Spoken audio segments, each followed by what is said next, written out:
asking you to elaborate on the terms of the deal that has been inked with TCS. The press release is short on details. Can you take us through how you arrived at this deal where TCS essentially takes the land for 99 paise and sets up a development center in Vizag? Just to be clear, Shireen, this is actually a sale of land at 99 paise. And this fundamental question మొదలు టీసీఎస్కి ఇచ్చారు 21 ఎకరాలు. TCS కూడా 99 పైసలకి ఇచ్చారు. లీజ్కి ఇస్తే lease cancel చేసి ప్రభుత్వం తిరిగి ఆ ల్యాండ్ తీసేసుకోవచ్చు. కానీ అమ్మారనుకోండి నీకేం అధికారం ఉంటుంది? That is the TCS land. You no business to question. ఇలా ప్రభుత్వం తన ల్యాండ్ని ఏలినేట్ చేసుకోకూడదు. సో 20,000కో 30,000కో టీసీఎస్ తీసేస్తుంది. ఐటీ కంపెనీ మూసేస్తుంది. అప్పుడు ఆ ల్యాండ్ అమ్ముకున్నా కూడా 1,000 కోట్లు వస్తాయి కదా.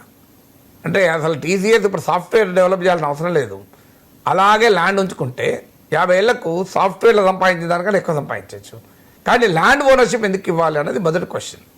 ల్యాండ్ అమ్మి ఉంటే అది తప్పే, లీజ్కి ఇవ్వండి. నెంబర్ 1. నెంబర్ 2, 99 పైసకి ఎందుకు ఇవ్వాలి? టీసీఎస్ ఏమన్నా పేద కంపెనీ? అదేమన్నా డబ్బు లేని కంపెనీ? కొన్ని వేల కోట్ల ఆస్తులుండి డబ్బులున్న కంపెనీ. నాకు తెలిసినంతవరకు టీసీఎస్ అలా అడుక్కుంటుందని కూడా అనుకోండి. ఇలా టీసీఎస్ పైన కంప్లైంట్ ఏంటంటే లోయెస్ట్ సాలరీస్ ఉంటాయి, ఎంట్రీ లెవెల్. అది 25,000 30,000తో చాలామందితో పని చేయించుకుంటుంది. నేను మినిమం ఆ సాఫ్ట్వేర్ ఇంజనీర్కి 50,000 ఇవ్వండి అని కండిషన్ పెట్టండి. ల్యాండ్ ఇచ్చినప్పుడు ఫ్రీగా ప్రజల పక్షాన కండిషన్ పెట్టండి ప్రభుత్వం.